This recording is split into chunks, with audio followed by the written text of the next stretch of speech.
এই পাখিকে বলা হয় সেক্রেটারি বার্ড। দেখতে সুন্দরী, মৃদু স্বভাবের মনে হলেও এটি প্রকৃতির অন্যতম ভয়ঙ্কর শিকারী।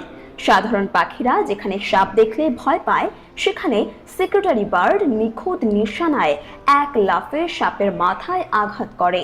6 ফুট দীর্ঘ ডানার এই পাখিটি শিকার ধরে তার ভয়ঙ্কর লম্বা পা দিয়ে। মাত্র 15 মিলিসেকেন্ডে পায়ের আঘাত হানে এত জোরে যে সাপটির বেঁচে থাকার সুযোগই থাকে না।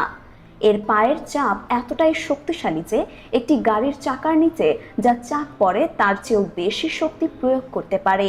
অবিশ্বাস্য হলেও সত্যি, এই পাখির পায়ের আঘাত 1 সেকেন্ডেরও কম সময় 5 গুণ বেশি জোরে আছড়ে পড়ে, যা মুহূর্তেই সাপের মেরুদণ্ড গুঁড়িয়ে দিতে যথেষ্ট। সেক্রেটারি বার্ড সাধারণত ছোট ছোট স্তন্যপায়ী প্রাণী, পোকামাকড়, টিকটিকি ইত্যাদি খেয়ে থাকে, কিন্তু যখনই বিষাক্ত সাপ সামনে পড়ে তখন যেন তার ভেতরের প্রকৃত যোদ্ধা জেগে ওঠে। বিশাল আকৃতির কোবরা, ব্ল্যাক মাম্বার মতো ভয়ঙ্কর সাপও এই পাখির সামনে অসহায় হয়ে পড়ে।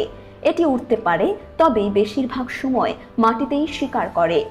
অন্যান্য শিকারী পাখি যেমন ঈগল বা বাজ পাখির মতো খোঁজ নিয়ে শিকার ধরার বদলে এটি তৃণভূমিতে পায়ে হেঁটে হেঁটে শিকার খোঁজে।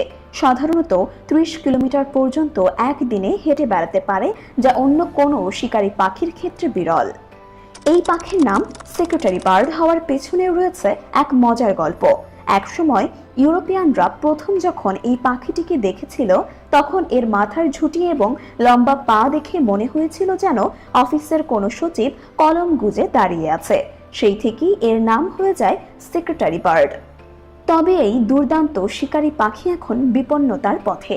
বনভূমি ধ্বংস, শিকারী প্রাণীর সংখ্যা কমে যাওয়া এবং কৃষি জমির বিস্তারের কারণে এদের আবাসস্থল কমে আসছে। ফলে এমন এক চমকপ্রদ প্রজাতি ধীরে ধীরে বিলুপ্তির দিকে এগিয়ে যাচ্ছে। প্রকৃতি কত অবিশ্বাস্য প্রাণীতে ভরা তার অন্যতম উদাহরণ এই সেক্রেটারি বার্ড।